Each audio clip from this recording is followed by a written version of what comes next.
This episode is brought to you by Nordstrom. Whether you're packing for a vacation or dressing for a wedding, Nordstrom has head-to-toe looks for wherever summer takes you. From swimwear and bold color to romantic florals and dresses that make an entrance, find the right style for every unforgettable moment. Shop new arrivals from brands you love like Farm Rio, Free People, Vince, Wait, and Stod. Plus free shipping and returns and styling help whenever you need it make it all so easy. Shop now in stores at Nordstrom.com or download the Nordstrom app.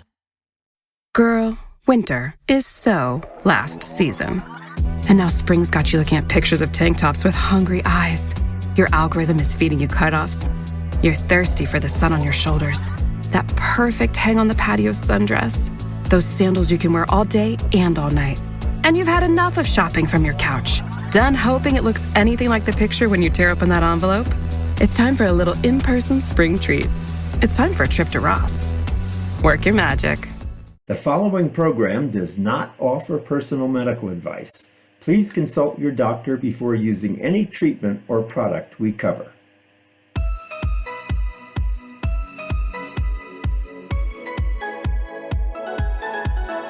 Welcome to Go to Health Media with your host, Jonathan Marks.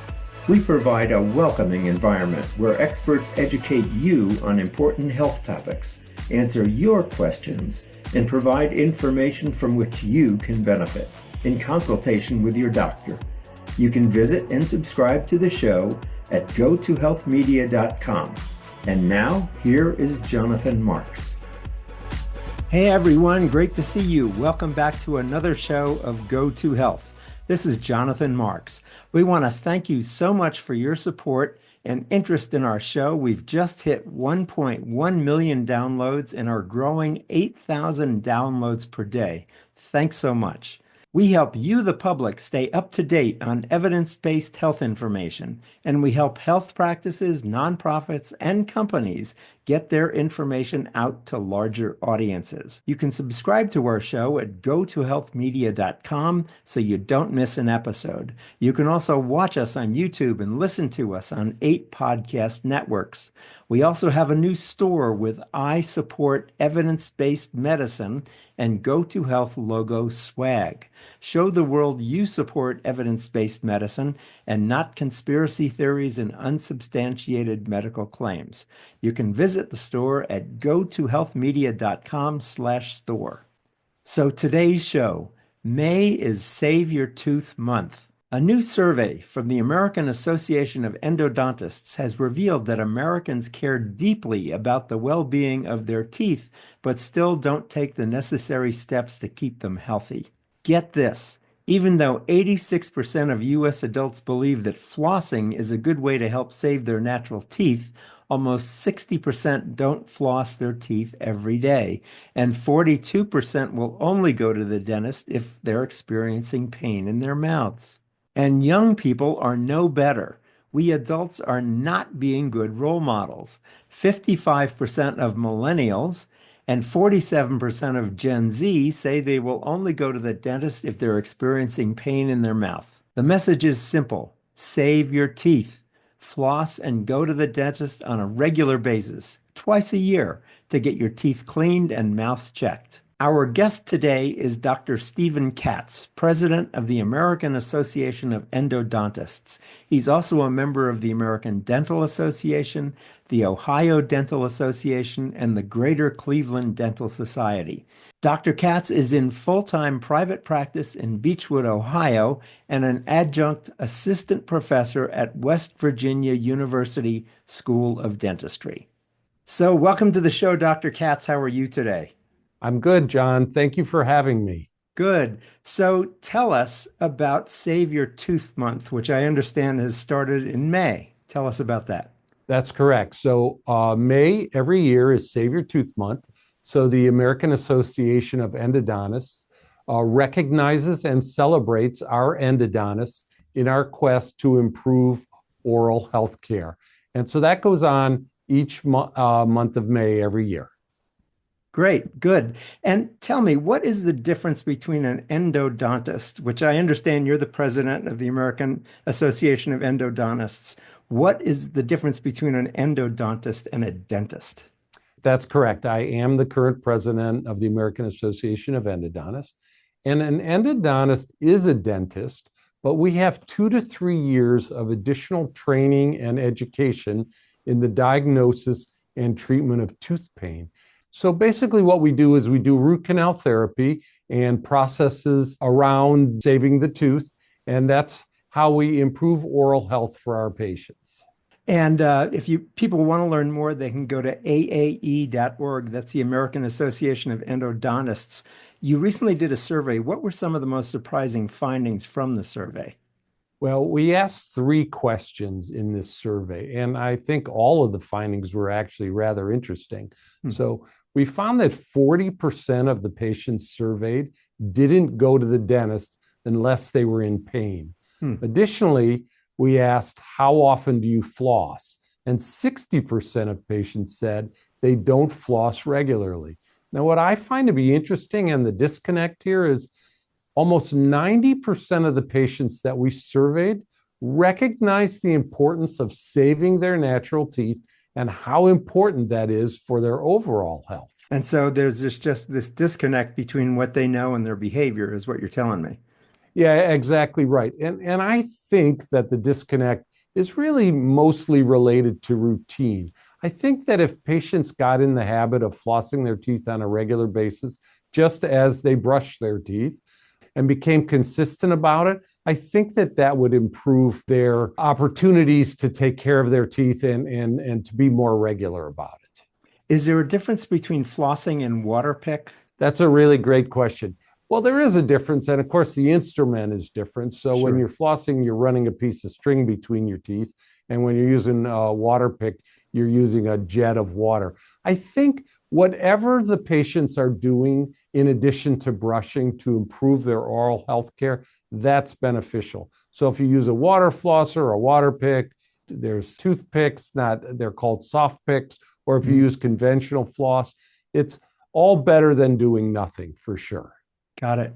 And instead of waiting to be in pain, how often should we see our dentist on a regular basis?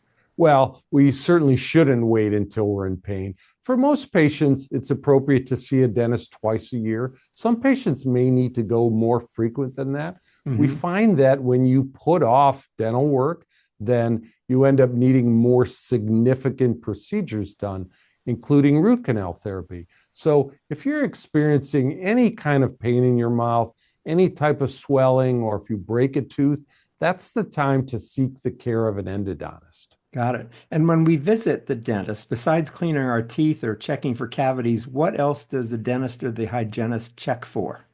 Well, typically when you go to the dentist, they will look for cavities. They'll oftentimes take x-rays. They'll measure your gums. So they do all of those things. And then if they suspect that there's a further problem or it needs more investigation, then they may take different kinds of x-rays. When they come to our offices, we have some advanced technology, like we're taking Katz scans of our patients now. So it gives us the ability to review an image in 3D where conventional x-rays are in 2D, and we get so much more diagnostic information. So if you're having a bigger problem, if it's not routine, you really need to seek the care of an endodontist. And also, when you go to the dentist for a checkup, do they also screen for oral cancer? Well, they do. That should be part of their routine screening. And we do that. It's not just at a dental office, it's any oral health care professional should screen for oral cancer when they do the exam. We do that at our office. Endodontists do that routinely. I know this is another question that we got here, which is why should we have a daily routine to keep our teeth healthy? Why is it so important to do something Well, if daily? you don't have a daily routine, then what'll happen is you'll start to have bigger problems. So again, it's about being consistent with your brushing and with your flossing. If you don't do that, then you'll, number one, develop gum disease. Number two, you'll develop cavities, and then those cavities can become bigger problems, leading to root canal therapy. Then you'll need a crown on top of that. So, be proactive, take care of your teeth, brush your teeth regularly, at least twice a day, floss once a day. But if you do find you're having problems, it's always best to seek the care of an endodontist. So there's so much fascinating or wonderful technology about putting in new teeth and implants and all that kind of stuff, what are the benefits of saving our natural teeth versus just waiting for something more catastrophic? Yeah, that's a really good question. Well, it's never great to wait for something catastrophic, right? I mean, things don't end up turning out Yes. well when we do that. But nothing really functions, looks, or feels like our natural teeth. It's just so important for eating, for speaking, for the ability to smile and interact and communicate. The only way to do that is to maintain your natural teeth. We find, interestingly, Jonathan, that when we see patients that are older, patients in their 80s, in their 90s, even 100 years old, more often than not, they have most, if not all, of their natural teeth. So there certainly is a connection with the value of saving your natural teeth and how that relates to your overall health. And did you get any insight from the survey why there's this irrational fear of the dentist and dental procedures? What do we know about that? Well, I think what you said is absolutely correct. It's an irrational fear. I think that patients associate the pain with what brought them into the dentist, that toothache pain, with the actual procedure that they experience at the dentist's office. But we have advanced technologies now. We have newer techniques and better local anesthetics. So the process of doing a root canal should be pain-free. It only takes about an hour, and it should not be any more uncomfortable than having a filling or even just having your teeth cleaned. Great.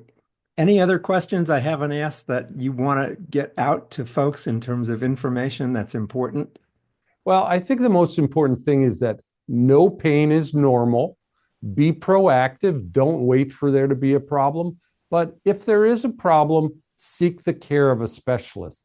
The best way to find an endodontist is to go to findmyendodontist.com. Okay, good. And if people want to learn more, they can also go to AAE.org. That's the American Association of Endodontists. Dr. Stephen Katz, who's the president of the American Association of Endodontists, thanks so much for being with us today. Thank you. I appreciate it, John.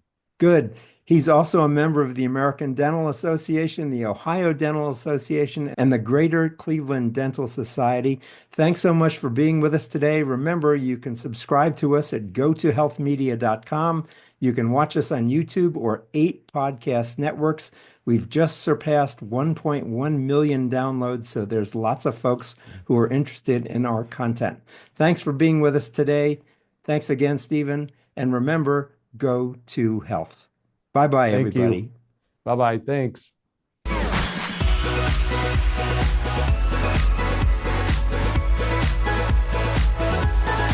Thank you for tuning in this week to Go to Health Media. Be sure to join Jonathan Marks and another health expert next time. You can also catch the program on your favorite podcast platform. Until our next show, be sure to visit us on the web at gotohealthmedia.com and elevate your life.